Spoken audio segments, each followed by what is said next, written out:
Okay, well, good afternoon, everyone.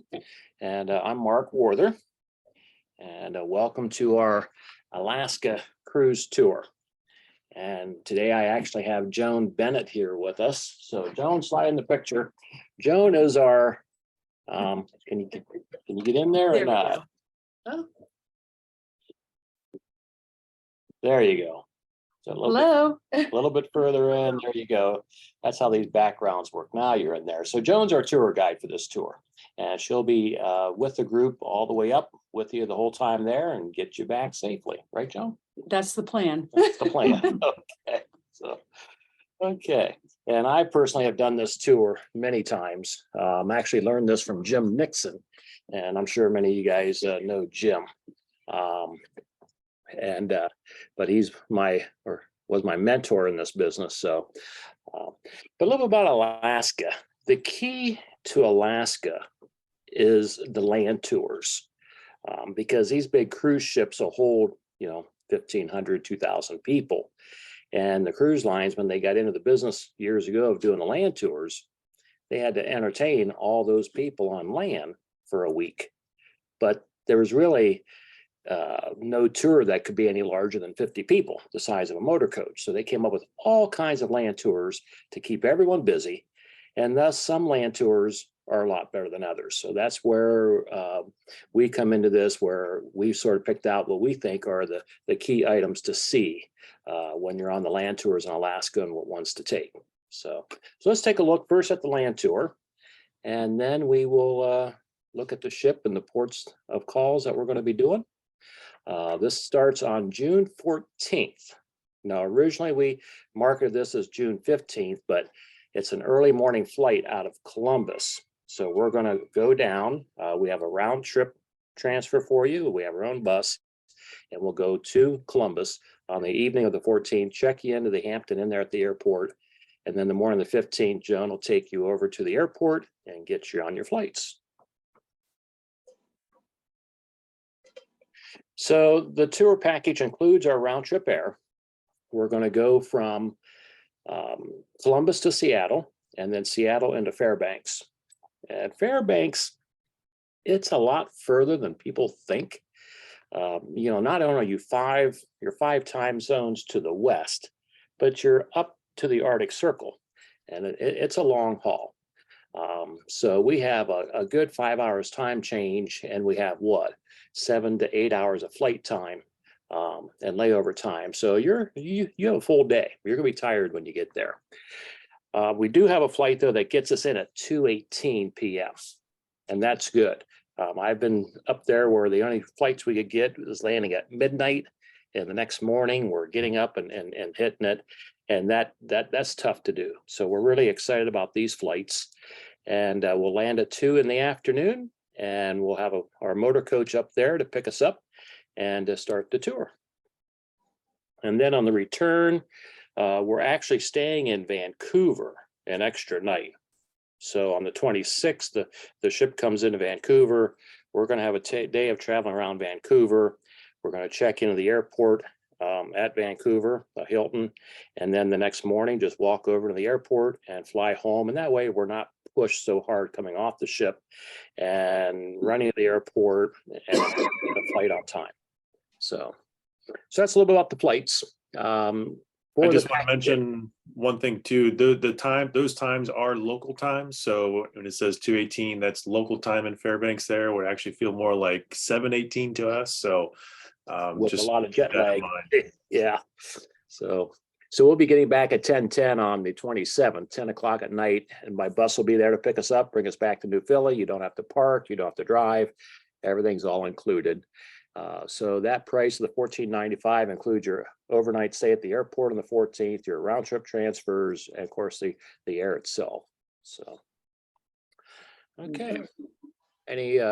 Well, I think at the end of the presentation, we'll take questions. It'll be a lot easier.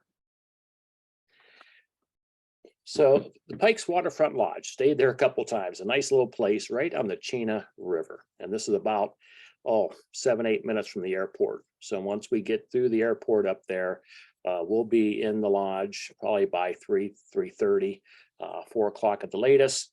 and give you an evening to rest up and get the jet lag behind us.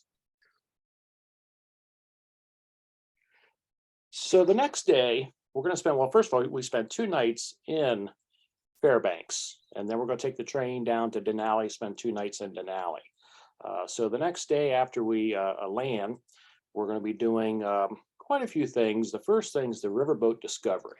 This is actually one of my favorite things to do in Alaska. The narration on this boat's amazing, and you're going to learn all about the early frontier life. You're going to learn about the bush pilots, the dog mushers, you name it. And we're going to take this boat up the Chena River. And the bush pilot demonstration is pretty neat. This guy will come and land his plane right there on the river beside the boat and explain all about the vital role that the planes still play in remote Alaska.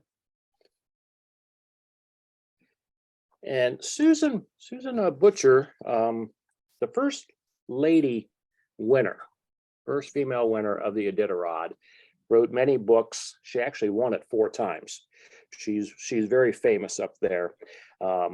She did pass away from cancer a few years back, and her family runs their dog mushing business. So we get a demonstration of the dog mushing and the training of the dogs. And that's done right from the boat. We'll stop at the Chena Village Museum and get a guided walking tour of there as well.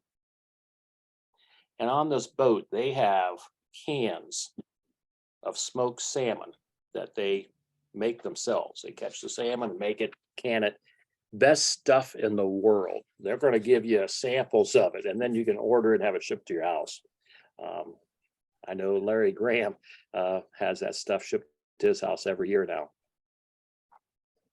Then in the afternoon of day 2, we will go to the Gold Dredge 8s. This is actually an original gold dredge, which is now a museum, and we're going to go through this thing and see how they actually operated these things in the old days. Even get a chance to pan for gold. And it just so happens they built the Alaskan pipeline right beside this place. So you can see the bottom left picture and get a group photo under the Alaskan pipeline. So that completes our time in Fairbanks, 2 nights. And then the next morning, day 3, we will head to the train station, probably about 15-minute drive from the hotel. Again, we'll have a motor coach throughout this time. And along with the motor coach, we have a local tour guide, tour director that'll be with us, explaining everything about Alaska as we go. So we're going to take this train from Fairbanks down to Denali. The upper level of the train are those big captain chairs, those other chairs. There will be a narrator on the train as well. And then the lower level is a restaurant. So they're going to include breakfast, nice breakfast. You don't want to miss that. And they have caribou sausage. Love the caribou sausage. So you have to try that as well. So we'll pull in shortly after lunch or about lunchtime into Denali. We'll have 2 nights at the Denali Park Village. And we will do the Alaska's cabin night dinner. A little taste of old time Alaska. But of course, the main event is going to be Denali. Now, there's different tours you can take into Denali. A lot of people take the tour that takes you in maybe about 15 miles, takes you to the visitor center, and that's it. To really, really appreciate Denali and to see it right, you have to take the full tour that goes all the way to the center of the park and back. This is an all-day event.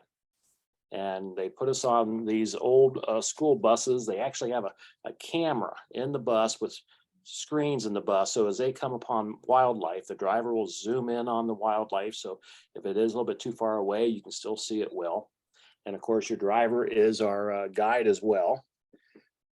And I have pictures on here from previous tours. In fact, most of these pictures I've taken myself in Denali.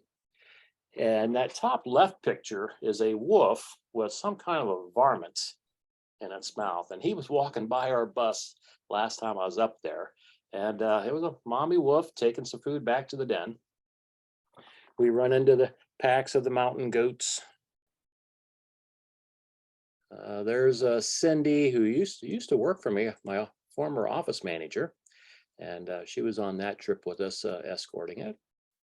And I mean, the wildlife is just abundant, which you'll see up there.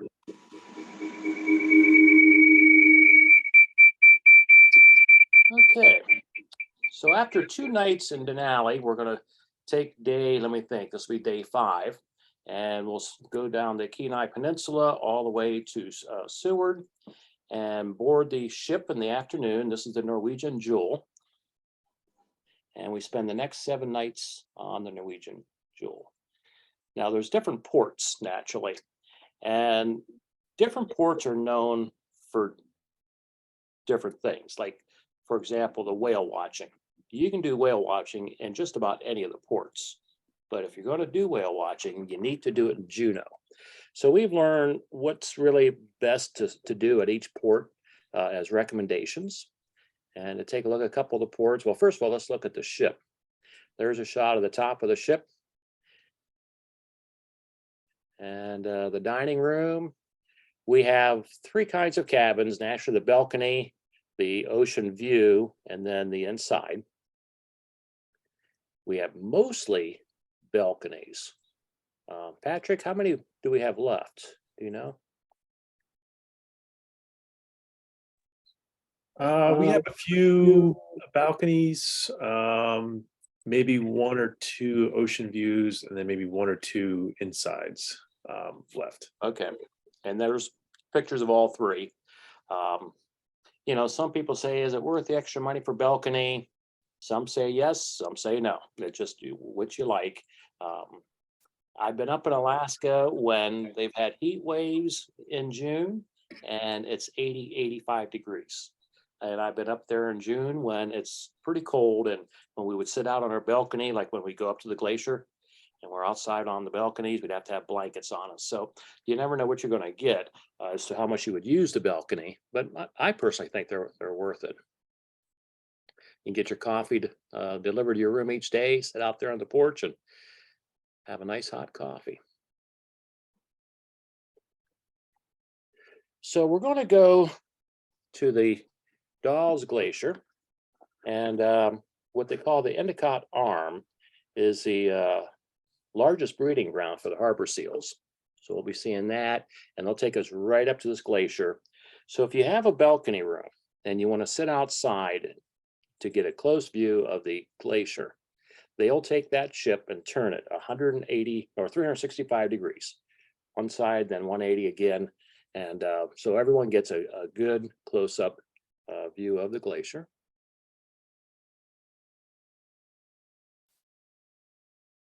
Okay, computer. What did you do to my computer, Joan? I didn't do anything.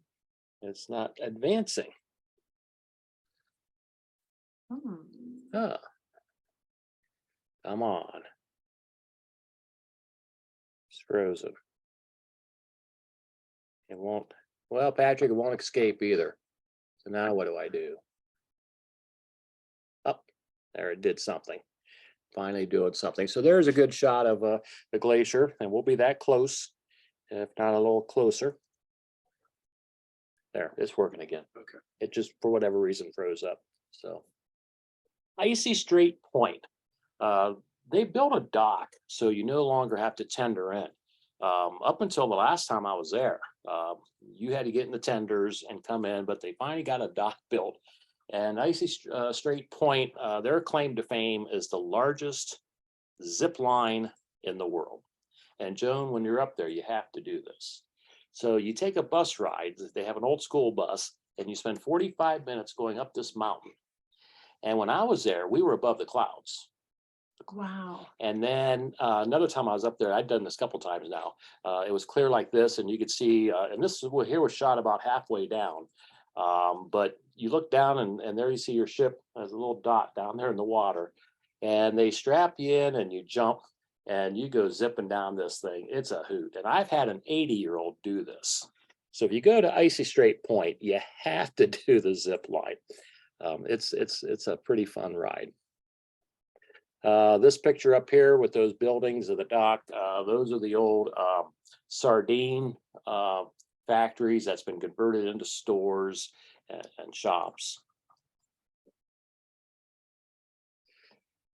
Juneau is known for the whale watching, and they have some excellent whale watching. Here on the right, picture of that small group was one of our groups up there where decided to do a salmon bake along with whale watching. And so we went out to Orca Point and did a nice salmon bake, and we were on that boat you see up there in the picture. And it's a good time of year for the whales. So they're back from Hawaii. Wintertime they go to Hawaii, and by June they're up there filling up and having their babies. And the old dog saloon, got to go in there. That's a hoot. Now at each port, you're going to have a list of excursions to take that you can pick from. And sometime here in the next couple months, probably by February or March, they'll come out with those for us, and we'll send them to you. Or you can come in here and sit down. We go through them, and you get an idea what ones you want to pick. You may want to go to the Mendenhall Glacier, where you can walk up to the glacier. You know, whatever you want to do, but you pick out what excursions and sign up for them ahead of time, and you don't have to worry about trying to beat the crowds that way when you're on the boat. If you're a rail fan, White Pass Scenic Railroad, Skagway. My dad told me the first time I was going up there, he says, man, he says, you get to Skagway, you got to take the White Pass. It's considered one of the tops in the world for views and experience. And these are my own pictures. I don't know, by the last time I was up there, they were running the steam engine, first one in the morning. And after that, they were diesel pulled. I'm going to have to find out if they're still running the steamer or not. But either way, it's a great experience. But the first time I went on this, I'm like, what is my dad talking about? This isn't that great. You couldn't see the hand in front of your face because the fog and the rain came in. And so then the second time I was up there, it was a clear day, as you can see on these pictures, and it was just an amazing run. You'll learn all about the gold rush on this train as well. And there's some of our folks on the last train. Ketchikan, known for two things, the totem poles and salmon fishing.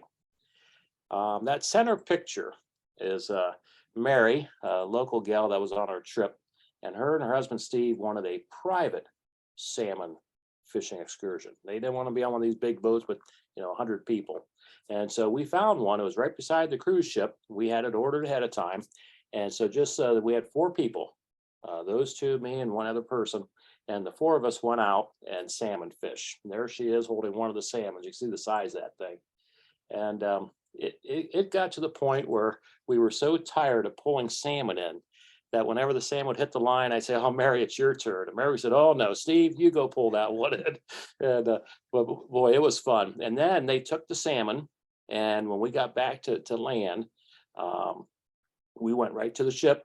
They took all the salmon, cleaned it, prepared it, had it on dry ice, shipped it to us. And when we got home, it was sitting there on our porch. I had salmon in my freezer for a couple of years. And boy, was it good stuff. So if you want to set up something like this, we can certainly help you do that. Whether it's through the cruise line, one of their excursions, or if you want something more private like this, we can help you do that. And then we'll go through the Inside Passage. And after a day of traveling through that, we end up in Vancouver. And we will disembark probably by 9 a.m. We'll pull in by 7, and by 9:30, we'll be off the boat. And we have a motor coach there to pick us up. We're going to do a little touring around Vancouver. Probably end up at, what's the name of that place? Canada, where they have the flyover Canada. But Canada that's a nice place for lunch. What's that? Canada Place. Canada Place. Oh, that's what it's, that's right. Yeah. So anyways, so we'll do things around Vancouver that day. And then by 3:34 in the afternoon, we'll be out to the hotel and we'll have a dinner. And the next morning, we just walk into the airport and fly home. So that's our Alaskan tour, a total of 14 days. And June 14th, the afternoon of the 14th, we leave. We'll get back late in the evening on the 27th. There'll probably be midnight of the 28th until or the into the morning of the 28th till we get back, just after midnight. And so the 54.95 is with the balcony, 42.95 ocean view, and the inside 38.95. And of course, the air we just ended up getting priced, and that came in at 14.95. So Alaska, as you can see, is not a cheap tour. It never has been. But boy, the people that go, I've had people take this thing many times. You just fall in love with it and you'll want to go back. You know, it's a bucket list tour is all there is to it. So if it's something you want to do, you know, give Patrick a call, Brian a call, or stop in here at the office and we can get you signed up and get everything in place. The problem with this tour is going to be the cabin's running out. You know, it's the ship's filling, and somewhere along the line here over the next month or so, I'm sure the cruise line is going to be calling us and saying, hey, we're done selling, where the ship is full. So this is something I wouldn't wait until spring to say, maybe I'm going to go to Alaska. You really need to decide sometime over the next month if you are really interested in this. Of course, it's only 6 months off. So, okay. Well, hope Real you quick, Dad, just want to go over to what's included on the cruise as far as the package that's through us. We have the beverage package. Oh yeah, that's right. Can you cover what the beverage package kind of consists of? Yeah, so the beverage is both alcoholic and non-alcoholic drinks. Along with the beverage package, you have the dining package. So most of the nights you'll have, you know, of course, the food's 24/7 on a ship. But you'll have the regular dining room to eat in. But with the dining package, they have upscale restaurants up at the top of the ship, and it's either 2 or 3 nights. I think it's 2 nights that you can go to one of the upscale restaurants, like their steakhouse or whatever, and those things are included. Now, on the dining package and the drink package that we've included, they also throw a gratuity on those. And between both of those, dining and drink, gratuity comes to a couple $100, like $250. We included that as well. You will not have a gratuity for the dining or the drink package. It's all included. And then also with that package, we also have internet is up to 100 minutes is included. And then also they have a $50 per cabin shore excursion credit. So they can apply that to any of the excursions they plan through the cruise line there and have a $50 credit for that.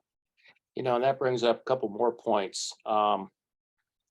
The internet package, like when I've been in the other places before, like the Bahamas, why am I going to spend money on that?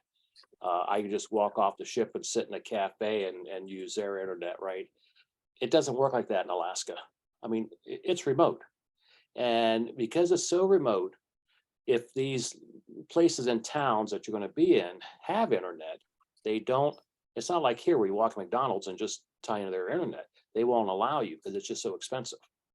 And so if you really need to want to be able to get in touch with home in any way, shape, or form, you need internet. So that's why we include the internet package. So on the ship, you don't have to worry about getting charged an arm and a leg for internet. Because here in the States, naturally, you don't have to worry about that. But up in that particular state, it's so remote. Internet is tough. I've run up some fortunes before until I figured that one out. So, okay. Can you think of anything else, Patrick? I can't right now. I guess we can open up to questions. If anyone has any questions pertaining to the trip, just go ahead and, I guess, unmute yourself and ask away. This is Randy Clements. Do you have your excursion packages listed yet? I don't. they No, come out those will yet? be the excursion packages. Those will come from the cruise line. Those are usually what, about right, I guess right close to when the final payment is due, right, Dad? Is when That'd be they'll in come out with January, those. February. Yeah. Yeah, I have Yeah, yet. they'll come out around to- that time. Yeah. Yeah. I've seen it where once you're on board and you try to sign up, might not get into something, but at, 3-4 months out, there shouldn't be a problem. And they'll have everything from, taking a helicopter ride onto a glacier to actually mushing your own dogs. I mean, there's all kinds of things to pick from. So, And that's something that I would also recommend too. If there's a certain excursion that they're offering and you definitely want to go on it, I would definitely schedule that with the cruise line ahead of time to make sure you're on that and you have a spot on it.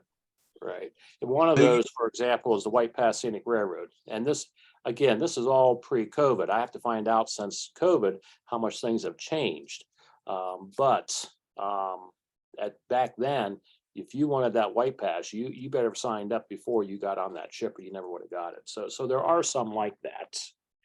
So Do you have a list available of what they're, I mean, not that we can sign up right now, but is there a list that we can look at to see what we may want to choose? yeah, let me take a look and get a hold of the cruise line and see if they have I would think they'd have a list. It would be good to know, what there is available so that Right. when, as I think Patrick was saying, as soon as they come open, you can book them instead of just finding out about them and deciding you want to do that. Right, and I'll double check. They may have opened them already, but we'll take a look at that and right after this presentation and give you a call. Okay. Okay. And are we gonna book those through you? You will have a registration online with the cruise line, okay, which will give you all that information, and you will go on because you have to do your passport stuff and all that stuff, and anyone that wants to, if you want to come in here, we'll do that with you, and through that is when you'll be able to sign up. You'll see all the different excursions on every day. So yeah, usually somewhere around 4, 5, 6 months out, they open that up. So let's find out when they're going to do that, and then we will get that started. So passports are required, by the way. We are going into Vancouver, so that is Canada. So we have to have a passport. So you need a valid, up-to-date passport, and it needs to be a passport, not a passport card, because we're coming in. And while we're flying out, and anytime you're flying, you need a passport. And those passports need to be good till 6 months after the trip. So that means if it expires in 2023, you're going to have to get it updated or renewed before the tour. So let us know if you have any issues with passports. And another question I had that came on, and what to pack and how much to pack. Boy, that's always the question of the century. Like I said, the one year it was a heat wave and everyone had packed cooler clothes, and sometimes you just get sunny, nice weather, and packed a bunch of stuff for rain, and that doesn't happen. But just some layering is going to be the key. Being late June, it shouldn't be that cold at all. So you might want to have a little bit of layering for in case it is a cold spell, or you have some cool days, or when you're going to the glacier. But overall, jeans, slacks, little layering, rain jacket. I've gotten into rains up there as well. So just, it's like anything, a 12 or 13, 14-day trip. As much as you can fit in a suitcase without it weighing more than 50 pounds is what you're going to have to do. I just real quick, Dad, I went on NCL's website, and in the chat there, I put a link. They do have a list of all the shore excursions Oh, they that do you have. can look up by port. So you can just go to ncl.com/shore-excursions, and you can look through all the different ports there of where we'll be stopping, and I'll have a list of the excursions they do, a summary of it, and also a price for each one as well. Yeah, and Randy, just want to let you know, yeah, you would be responsible for booking your own excursions, but if you do need help with that, feel free to come on in, and we'll be more than happy to, assist you with that, go through that with you to make sure you get anything that you'd like to book booked. But yeah, booking those excursions is on each person individually, but we are more than welcome to assist and help anybody that would like assistance with that. Okay, and you Down said here. how much in advance, or it's going to be like 4 to 5 months before the tour before we can see the excursions that are available? They have them up right. Yeah, they have them up right now on their website. So like I said, if you go to www.ncl.com/shore-excursions. Okay, I'm not that fast. It's in the chat there. If you look at the chat, I include the link right to it as well. Okay, But it's ncl.com and then /shore excursions with a dash between shore and excursions. okay. Okay.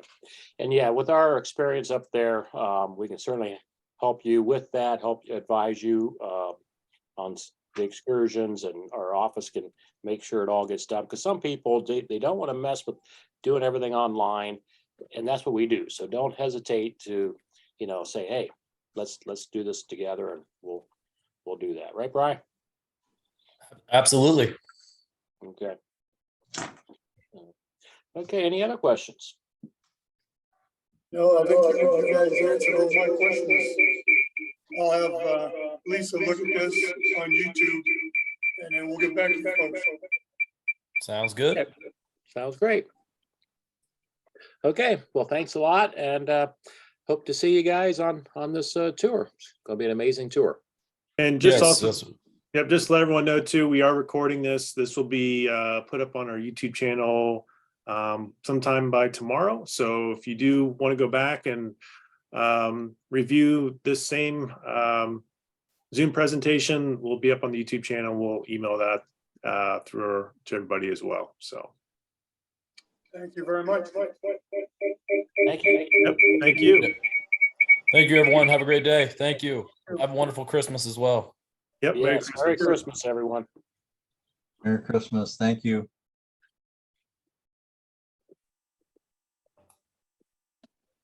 Okay.